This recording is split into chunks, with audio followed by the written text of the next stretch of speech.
Abril, día 16 del año 2020 de la encarnación de nuestro Señor Jesucristo. Sin novedad en la posición. La silla del bienaventurado Pedro continúa vacante desde la muerte de su santidad Pío XII el 9 de octubre de 1958. Santa Engracia, Virgen y Mártir. España, reino fértil en producciones naturales y en insignes mártires de Jesucristo, tiene dentro de sus límites la ciudad de Zaragoza, que en verdad puede decirse madre de los mártires, por los innumerables que regaron con su sangre aquel dichoso terreno, cuyos nombres ignoramos, aunque están escritos en el libro de la vida. Entre ellos es digna de memoria eterna Santa Engracia, con los 18 compañeros, por el memorable triunfo que consiguieron de los enemigos de la religión cristiana. Varían los escritores en cuanto a la cuna de esta gloriosa santa.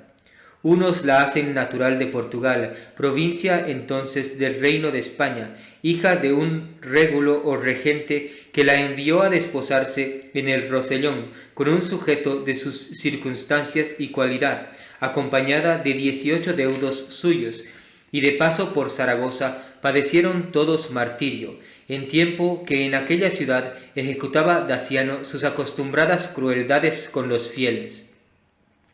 Otros la creen nacida en la misma ciudad con los de su comitiva, pero como el que sea natural de Portugal o de Zaragoza en nada rebaja la gloria de su martirio, dejando a los defensores de una y otra opinión que abunden en su sentido, hablaremos sólo de su admirable combate. Movieron los emperadores Diocleciano y Maximiano la más sangrienta y cruel persecución contra la Iglesia en el principio del siglo IV, y como era su ánimo extinguir, si pudiesen, el nombre y religión cristiana, hicieron publicar sus terribles edictos en todo el imperio, mandando que en el caso de resistirse los fieles a tributar adoración a los dioses romanos, padeciesen los más crueles tormentos.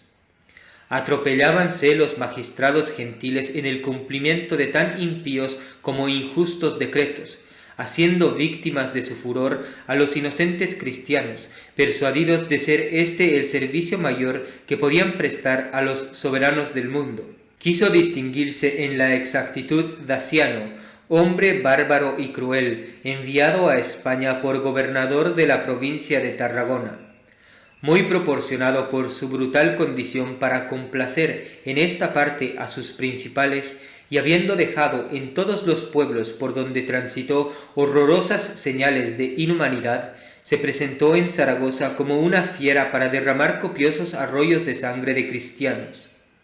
En efecto, jamás se vio en el mundo un teatro tan horrible como el de aquella ciudad en tiempo de este tirano, habiendo hecho padecer en ella a tantos mártires que se recibieron en los anales con el nombre de innumerables, además de los que con particularidad se leen en las actas eclesiásticas. Puso en la mayor consternación a toda la ciudad y comarca la terrible carnicería que ejecutó aquel bárbaro, llegándose a horrorizar hasta los mismos paganos. Sólo a Engracia no asustó la crueldad, y encendió su corazón en vivísimos deseos de derramar su sangre por amor de Jesucristo. Quiso luchar con un hombre tan cruel para darle una prueba nada equívoca del poder de la gracia. Habiendo pues alentado a sus 18 compañeros, Marcial, Urbano, Julio, Quintiliano, Publio, Fronto, Félix, Ceciliano, Evento, Primitivo, Apodemio, Logio, Cremense y otros 4, cuyos nombres no escribe Prudencio, a quien diesen testimonio de la fe que profesaban ante un enemigo capital del nombre cristiano, animados todos de un mismo espíritu se presentaron al tirano, y tomando Engracia la voz en nombre de la comitiva, le habló en estos términos: ¿Por qué, juez inicuo, desprecias al verdadero Dios y Señor que está en los cielos, y atormentas con tanta crueldad a los que le dan culto? ¿Por qué tú y tus emperadores perseguís por todo el mundo tan injustamente a los cristianos para defender a los ídolos que son unas vanas estatuas donde habitan los demonios? Quedó asombrado Daciano al oír tan inesperada reprensión, y todavía más al ver el espíritu y majestad con que aquella doncella despreciaba con generosa libertad a los dioses imperiales, y aunque le ocurrió debía usar de alguna cortesía con una dama que en el aire, con postura y gravedad, parecía persona de distinción, con todo, dejándose llevar de sus brutales ímpetus, omitiendo toda política atención, mandó prenderla al instante, azotarla cruelmente y arrastrarla enseguida como blasfema por toda la ciudad, amarrada a la cola de un caballo y acompañada de los suyos. Persuadióse que éstos, aterrados a vista de aquel ignominioso castigo, desertarían de la fe por no padecer iguales penas, pero fue tan al contrario que, más alentados con el ejemplo de su capitana, deseaban impacientes que llegase la hora de su combate para darle pruebas de su valor. Viendo el tirano que nada servía aquella invención para intimidar a la santa comitiva, y mucho menos a Engracia, en quien crecía la constancia y fortaleza al compás de los tormentos, mudando de tono, quiso seducirla con halagos y blanduras, aconsejándola que desistiese de las necedades que adoptaban los cristianos en su religión, si quería verse libre de la muerte. Oyó la santa con horror sus falaces persuasiones, y alentada nuevamente con aquel espíritu que era el móvil de sus gloriosas acciones, le respondió: «Tú, sacrílego, enséñate a ti mismo esos falsos dogmas, pero no a mí, a quien ni tus blanduras seducen ni tus tormentos aterran. Sabe que soy enviada por mi Señor Jesucristo a reprender tus enormes delitos, de los que es preciso que te abstengas, si temes como debes la ira de Dios, que ya veo preparada para descargar sobre ti». Ofendido Daciano de la generosa libertad con que reprendió Engracia sus crueldades, bramando como un león enfurecido, dio orden a los verdugos de que usasen con ella de los más terribles tormentos, a fin de vengar el desprecio que había hecho de los dioses imperiales. Acometiéronla como lobos carniceros, y dislocaron todos sus miembros a fuerza de exquisitas crueldades. Viendo el tirano la constancia de la santa, mandó que con garfios de hierro rasgasen sus delicadas carnes, y ejecutáronlo de un modo tan inhumano que, descubiertos todos los huesos, se vieron sus entrañas por diferentes heridas, y aún llegaron a extraerla un pedazo del hígado, según testifica Prudencio, que lo vio. Esperaba el tirano que lanzaría algún suspiro o vertiera alguna lágrima en Gracia, pero queriendo el Señor dar a entender a los hombres que dulcifica las penas de los que padecen por su amor, hizo que sufriese la santa aquellas penas horribles con una constancia admirable, dejándose conocer en ella que la esforzaba alguna virtud oculta sobrenatural, contra la que no podían los esfuerzos de Daciano. Llenó a todos de confusión el verla con un semblante alegre, adorando y bendiciendo al Señor en medio de aquel conjunto de tormentos, confesando hasta los mismos gentiles que no era posible tal fortaleza sin algún milagro. Apurado todo el sufrimiento de aquel bárbaro, mandó que la clavasen un clavo en la cabeza, a fin de acabar de una vez con la que tan visiblemente convencía el ningún poder de los falsos dioses. Pero como no bastase esta atrocidad para quitarla la vida, avergonzado el tirano de verse vencido por una tierna doncella, ordenó que desistiesen los verdugos de atormentarla, dejándola en aquella disposición, a fin de que los agudos dolores de las heridas la sirviesen de mayor martirio. En este estado sobrevivió algún tiempo, según refiere Prudencio, con admiración de cuantos pudieron entender tan asombroso prodigio, después de lo cual se siguió su felicísimo tránsito a la patria celestial en el día 16 de abril del año 303, con el de sus 18 compañeros, a quienes el tirano mandó degollar después, viéndolos constantes en la misma confesión que había hecho su capitana en Gracia. El venerable cuerpo de nuestra santa fue sepultado por los fieles, sino con la solemnidad de un funeral público por temor de los gentiles, con la mayor veneración y respeto, y con acompañamientos de ángeles que concurrieron a celebrar el más glorioso triunfo de esta valerosa heroína de la religión. Después que gozó de paz la Iglesia y todo el tiempo que se mantuvieron en España los godos, se tuvieron sus reliquias en grande veneración en la capilla subterránea llamada de las Santas Masas, sobre la cual edificó San Braulio, obispo de Zaragoza, una iglesia en honor de Santa Engracia el año de 609. Continuó este público obsequio hasta la irrupción de los árabes en España, en la que, temerosos los fieles de que cayese en poder de los bárbaros tan precioso tesoro, le ocultaron en el mismo templo subterráneo, donde se mantuvo incógnito cerca de 7 siglos, hasta el año de 1389, en el que con motivo de la reedificación de aquel templo se halló en la excavación de los cimientos un sepulcro de piedra, y en él 2 depósitos, uno con la inscripción de Santa Engracia y otro con la de San Luperio. En otro sepulcro de mármol se hallaron las cabezas y huesos de los 18 compañeros de la Santa, cuyos huesos se vieron íntegros y de color de rosa, despidiendo un fragantísimo olor. En el año 1459, habiendo conseguido don Juan II, rey de Aragón y Navarra, la recuperación de la vista casi perdida por la intercesión de la Santa con el contacto del clavo que la clavaron en la cabeza, agradecido por este beneficio, quiso edificar un monasterio de religiosos jerónimos, a quienes se diese su iglesia, para que en ella se interesasen en su mayor culto, pero no pudiendo ejecutarlo por sí a causa de su muerte, en cumplimiento de su voluntad, lo edificó su hijo, don Fernando el Católico, y lo dotó con magnificencia su bisnieto, Carlos V el Emperador. Martirologio romano. En Corinto, el tránsito de los santos mártires Calixto, Caricio y otros 7 que fueron anegados en el mar.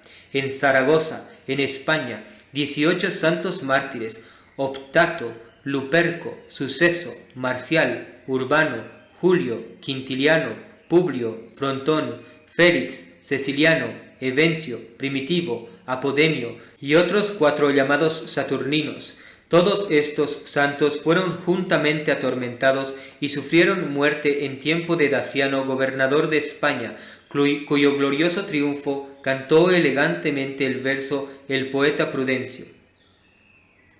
Allí mismo Santa Engracia, virgen y mártir, la cual después de haberle desgarrado el cuerpo, cortado un pecho y arrancado el hígado, permaneciendo aún viva, fue encerrada en un calabozo hasta que su cuerpo llagado se acabase de pudrir.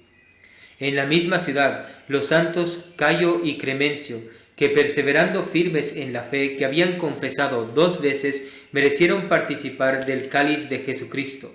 Allí mismo también San Lamberto, mártir. En Plasencia, Santo Toribio, obispo de Astroga, el cual, habiendo con ayuda del Papa San León desterrado eternamente de España la herejía de Prisciliano, esclarecido en milagros, descansó en paz.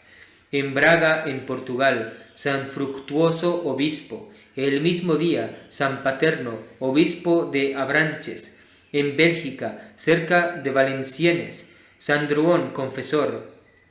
En Sena, en Toscana, el bienaventurado Joaquín del orden de Servitas. Suplicamos nos concedáis, omnipotente Dios, que crezcamos en el amor de vuestro nombre por la intercesión de vuestra santa mártir Engracia, cuyo nacimiento celebramos por nuestro Señor Jesucristo, tu Hijo, que vive y reina contigo en unidad del Espíritu Santo Dios por los siglos de los siglos. Amén. La epístola es del capítulo 10 de la sabiduría. El Señor conduce con rectitud al justo, y le mostró el reino de Dios, y dióle la ciencia de los santos, enriquecióle en medio de las fatigas, y recompensó abundantemente sus trabajos, y le defendió, e hízole rico, guardóle de los enemigos y le defendió de los seductores, e hízole salir vencedor en la gran lucha, a fin de que conociese que de todas las cosas la más poderosa es la sabiduría. Esta misma no desamparó al justo José, vencido por sus hermanos, antes le libró de los pecadores, y descendió con él al hoyo, o mazmorra, ni le desamparó en las prisiones, sino que le dio el bastón o gobierno del reino y el poder contra aquellos que le habían deprimido, y convenció de mentirosos a los que le habían infamado, y procuróle una gloria eterna. El Evangelio es del capítulo 10 según San Mateo. En aquel tiempo dijo Jesús a sus discípulos: No penséis que haya venido a traer la paz a la tierra. No he venido a traer la paz, sino la guerra, pues he venido a separar al hijo de su padre, y a la hija de su madre, y a la nuera de su suegra, y los enemigos del hombre serán las personas de su misma casa. Quien ama al padre o a la madre más que a mí, no merece ser mío. Y quien ama al hijo o a la hija más que a mí, tampoco merece ser mi discípulo. Y quien no carga con su cruz y me sigue, no es digno de mí. Quien a costa de su alma conserva su vida, la perderá, y quien perdiere su vida por amor mío, la volverá a hallar. Quien a vosotros recibe, a mí recibe, y quien a mí recibe, recibe a aquel que me ha enviado a mí. El que hospeda a un profeta en atención a que es profeta, recibirá el premio de profeta, y el que hospeda a un justo en atención a que es justo, tendrá galardón de justo. Y el que diere de beber a uno de estos pequeñuelos un vaso de agua fresca, solamente por razón de ser discípulo mío, os doy mi palabra que no quedará sin recompensa.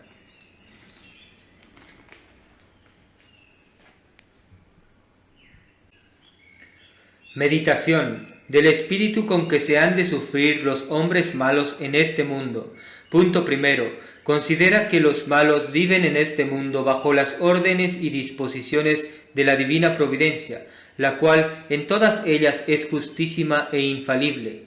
De consiguiente, la existencia de los malos, aunque mortifique a los buenos, necesariamente ha de tener un fin ordenado y provechoso. El malo, dice el gran padre San Agustín, vive para uno de dos fines, o para que se corrija, o para que sirva a ejercitar la paciencia de los buenos. He aquí el espíritu con que quiere Dios que sufran los malos en este mundo. Con espíritu de paciencia, sufriendo sus defectos, compadeciéndose de sus delitos, y haciendo oración a Dios para que se apiade de ellos y los convierta.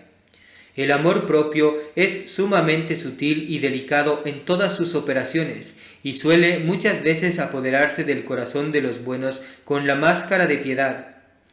¿No sería mejor que no existiera aquel escandaloso que es causa a los demás de la espiritual ruina? Un castigo ejemplar con que vengase el cielo los ultrajes y persecuciones de la virtud no daría a ésta más estimación y afirmaría su solio contra todas las maquinaciones del abismo. Aquel hereje, aquel impío que profana con obras y palabras lo más augusto del santuario de la religión, ¿no sería justo que repentinamente quedase hecho objeto de escarmiento en donde aprendiesen los demás a temer las divinas venganzas? A lo menos se lograría con su destrucción el que no contaminase a otros muchos. En estas otras semejantes expresiones prorrumpe el corazón cuando no está muy radicado en la virtud, ni ha considerado la distancia que hay de los juicios humanos a la alteza inescrutable de los consejos divinos. Yo soy, dice el Señor por su profeta, el que juzgo entre oveja y oveja, y entre éstas y los cabritos.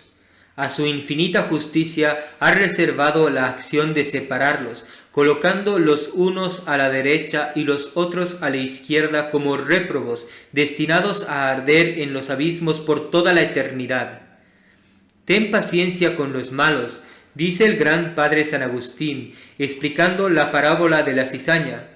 Súfrelos, que para eso has nacido, y tal vez ha habido tiempo en que tú también has sido tolerado como malo. Si siempre fuiste bueno, ten misericordia de los demás, y si alguna vez no lo fuiste, no te olvides de tu antiguo estado. Dios exige de nosotros en esta vida paciencia y conmiseración de nuestros hermanos, y para persuadirnos se nos propone a sí mismo por ejemplo, diciendo: por ventura, si yo quisiera ejercer ahora mi justicia, ¿sería posible que juzgase inicuamente o que me engañase en la sentencia? Pues si yo, que siempre juzgo con rectitud, difiero mi juicio que es inefable, ¿cómo tú, que ignoras de qué manera serás juzgado, te atreves a adelantar tu juicio para condenar a tu hermano? Nada puede templar tanto el ardor de la humana soberbia como la consideración de los propios defectos. El que no los halla en sí mismo puede desconfiar de la base que sostiene el edificio de la virtud, que es la humildad. Y el que se reconoce culpado, ¿cómo se atreve a juzgar a su prójimo? Punto segundo. Considera que además del espíritu de paciencia con que quiere Dios que suframos a los malos, debemos tener presente un precepto del Evangelio que mira a nuestra propia santificación y al provecho de nuestro prójimo. Si no hubiera malos por quienes hubiésemos de dirigir al cielo nuestras oraciones, dice San Agustín, ¿cuándo se nos dirá, orad por vuestros enemigos? ¿Querríamos por ventura que fuesen enemigos nuestros los buenos? ¿Cómo podía ser eso? Al bueno no le puedes tener por enemigo, no siendo tú malo, porque siendo bueno, solamente el injusto podrá ser tu enemigo. Luego, cuando se nos dice, orad por vuestros enemigos, es lo mismo que decir, los que sois buenos, orad por los que no lo son. Uno de los más altos ejercicios que tiene la caridad es el de la oración por los malos. A un mismo tiempo santifica al que se emplea en este santo ejercicio y logra tal vez del cielo una gracia tan abundante y poderosa que rompe las cadenas que detienen en la iniquidad al miserable pecador. Amad a vuestros enemigos, decía el Señor. Haced bien a aquellos que os aborrecen y orad por los que os persiguen y calumnian. Amar a los malos, y más si son enemigos nuestros, es efecto de una caridad verdadera. Hacerles bien es una prueba de este amor, pero también puede tener parte en ello la vanidad. Mas orar por nuestros enemigos no puede ser sino un efecto de la más pura y perfecta caridad, pues no nos contentamos con la medianía. En una virtud que es de suyo tan sublime, amemos a nuestros enemigos, hagámosles bien, oremos por ellos.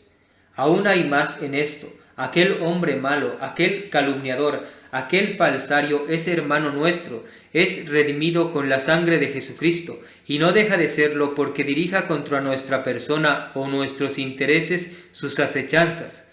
Contemplemos que la caridad en todo lugar, en todas circunstancias nos obliga y nos estrecha, que nuestras oraciones, ejercicio de esta caridad, son acaso el último asidero que tiene aquel desventurado pecador para lograr la divina misericordia. Dificultosamente se puede traer el entendimiento ocupado con estas ideas tan verdaderas y cristianas sin que el corazón temple los movimientos primeros que excitan la enemistad, la persecución, la injusticia o cualquier otro mal, sea de la especie que quiera. ¿Harás más caso de los gritos de tu amor propio que de los que te da tu misma conciencia? ¿Mirarás todavía con ese tedio, con esa aversión, con ese horror a aquella persona frágil cuyas acciones no convienen con las tuyas? ¿No será justo que des lugar a la reflexión para no quebrantar un precepto de tu legislador Jesucristo? ¿Cuántas veces por miras de ambición o por respeto a algún poderoso te vences y tratas con afabilidad y agrado a muchas personas que te inspiran repugnancia? Pues, ¿por qué no has de hacer algunos de estos sacrificios al respeto de tu Dios amando a tus enemigos? Jaculatorias, por cumplir, Dios mío, vuestra santa ley, y por la esperanza de vuestras promesas, sufrí con paciencia los duros procedimientos de los hombres malos. Dirigid mis pasos, Señor, por vuestros rectos caminos, y llevad a perfección las obras, que son inspiración vuestra. Propósitos. 1. Sufriré con paciencia a los malos cuantas vejaciones maquine contra mí su malicia, y muy lejos de indignarme contra ellos o de procurar su ruina, pediré a Dios que se apiade de su desventura, que los llene de luz para que conozcan el mal y lo aborrezcan, y perciban la hermosura de la virtud y la abracen. La oración, pasto del alma cristiana y medio por donde el hombre llega a su Criador, endulzará la amargura y hiel de las persecuciones, y será el medio con que la imitación de mi Dios pague a mis enemigos con beneficios los males que quisieren hacerme. ¿Qué fruto podría sacar de la venganza? ¿Desharía ésta acaso la calumnia? Si mi honor ha padecido ya entre las gentes alguna lesión, ¿serán tan necios los hombres que me crean inocente porque he tomado venganza de mi enemigo? Jesucristo, el Hijo de Dios eterno, que se vistió de nuestra carne para darnos ejemplo y dejarnos señaladas las huellas por donde guiemos nuestros pasos a la bienaventuranza, este Señor es el modelo que debe proponerse todo cristiano cuando se vea calumniado o perseguido. Mire con atención sus procedimientos, examine sus obras y sus palabras, contémplele en todos los momentos de su vida y hallará un poderoso motivo de acallar los resentimientos del amor propio. ¿Podrás tú acaso presentar tantas persecuciones como el Hijo de Dios?